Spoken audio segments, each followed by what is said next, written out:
Salman Al-Farisi. Bisa dengar tak? Salman Al-Farisi. Dia lah show hai kosena pada Rasulullah, kepada sahabat kita masa tu, katanya suruh gali parit. Nah, tu dia. Yang di negeri Arab dulu ni tak pernah berlaku pergi gali parit.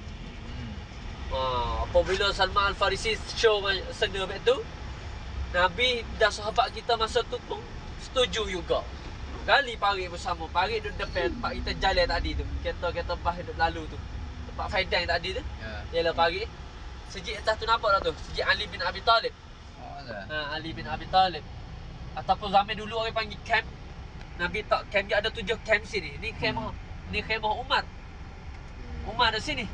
Abu Bakar duduk tengah dia buat ni. Dia baru proses ni. Dia gubah dia proses. Oh ni Umar. Ni Abu Bakar duduk kanan kita ni. Sebelah kanan. Duduk dalam ikut ni? Duduk dalam ikut ni. Parit depan kita ni. Kau ni. Pak kereta lalu ni. Ini parit ni. 3 kilometer panjang dia. Jadi kafir musyrikin ni apabila mari sampai depan ni masuk serai, nampak parit duduk depan ni. Dalam ikut ni? Ni semua 10,000 ada depan ni. Jadi warrior nak masuk serai, jumpa dengan parit duduk depan ni. Kuda dan unta tak berani nak langkah. Awak tentera dia pun tak berani nak masuk, takut. Dia tak khemah dia. Kang tensi ni lama. Katanya 1 bulan dia tak depan. Rasulullah lah, bimbing lah. Cuba kita tengok 10,000 orang di sini. Alat jatuh cukup. Yang Melo ni dengan cara buat dengan RPG, dengan AK cukup.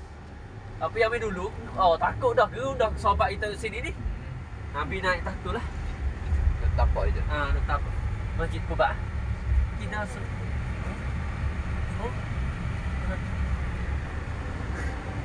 teman mata ni. Nak karim.